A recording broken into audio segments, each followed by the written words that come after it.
整理整頓ができないもんで散らかり放題でなんですけど、とりあえずねこう僕が今使ってる刃物を大まかに紹介したいと思います。多分そんなにいい刃物は僕持ってないですね。うん。値段的には安い刃物ばかりだと思います。えいい刃物もね欲しいなとは思うんですけど、なかなかね手が届かないんで、届かないことはないんですけど、なかなかご縁がないというか、なんか紹介してくれたらね欲しいなとは思いますけど、基本的にはこのタイプですよね。一番よく使う形ね。でこのタイプは本当にいろんなサイズ持ってます。ただまあどうだろう、一番小さくて 1.5 ぐらいかな。うん。まあ力のかけ方によって使い方が変わってくるので、これはね本当にあっていいと思います。いろんなサイズね。うん。でまああとはもう普通ですよ。丸ね。丸だけど丸も浅いやつとか深いやつとかあるんで、これ全然使ってないんでちょっとサビサビですけど、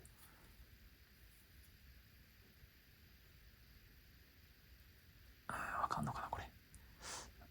浅いやつとかで、まああとはどうだろう、一番よく使うのは 1.5 です。1.5 と3ミリがよく使うかなっていう、僕はね。あとは本当に平戸平戸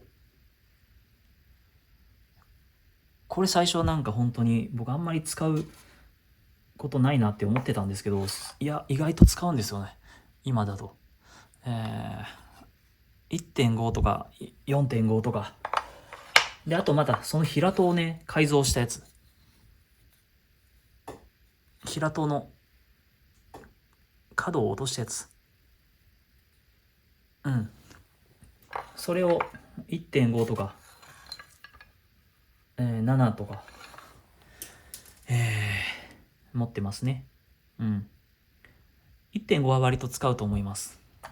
うん。僕はね、まあ、全部僕はねってなるんですよ。やっぱ刃物ってね、どういう作風によるかによって多少変わってくると思うんで、うん。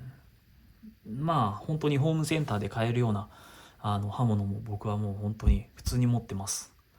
えー、砥石もね、刃物も意外とリーズナブルなものしか多分持ってないですね。うん。ね、いい道具を揃えればまた違ってくるのかななんて思ったりもするんですけど、砥石は砥石で高いしね、僕はあんまり詳しくないんで、何かおすすめがあれば用途によって教えてほしいなと思います。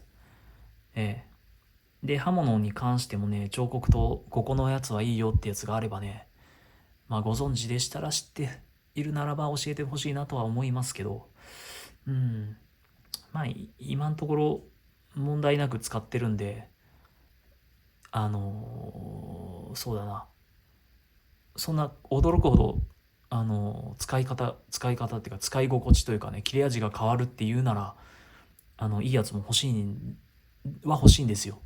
ただね本当に僕全然そういうの知らないんで、ほぼほぼ独学でやってここまで来たようなもんなんで、その辺に関してはね、だからまあなんか情報あればいいなって。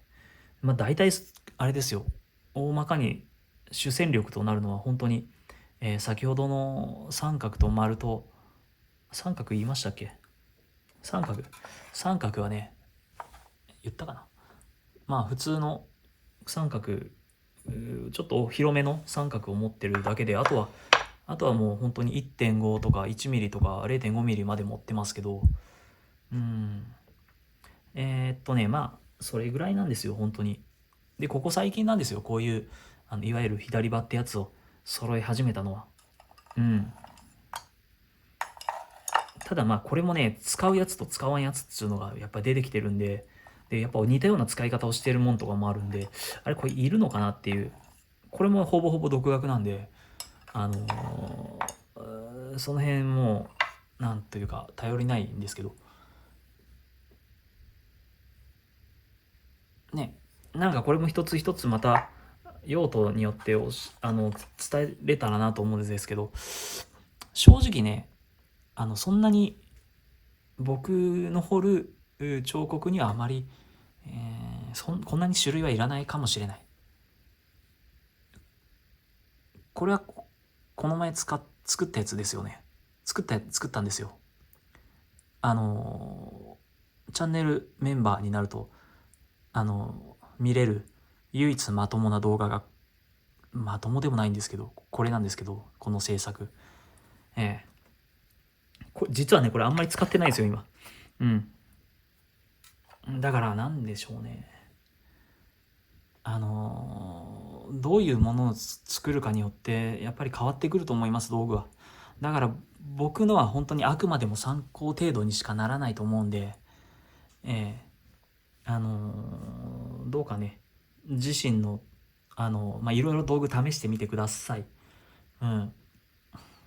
であとは本当基本的にはやっぱりこれがありゃ大体いけるんですよ。ね、これがあれば。これと丸と三角、さえあればね、サイズ違いをいろいろ持ってれば大体のことはできると思います。うん。あとはリューターとかね、あれもあればいいかなとは思いますけどね。やっぱ穴開けたりとか、ちょっとこう貫通させるときはね、あると便利なんでね。実はこんなぐらいなんですよね。うん。今んとこですけどね。まだ、なんかすごい素敵な刃物を教えてもらって、それを手にするかもしれないんですけど、名のある刃物は多分まだ持ってないんで、本当に、気軽にその辺で買える刃物ばかりです。うん。逆を言えばその辺の刃物でも一応僕の作ってるものぐらいはできるということです。ね。うん。いや、本当にでもね、砥石とか、彫刻刀の情報はね、興味はあるので、え僕が調べても大した情報が出てこないというかうん、あんまりよく分かってないんでね、その辺も含めて研鑽していければなと思います。ね。とりあえず、こんな感じです。刃物は。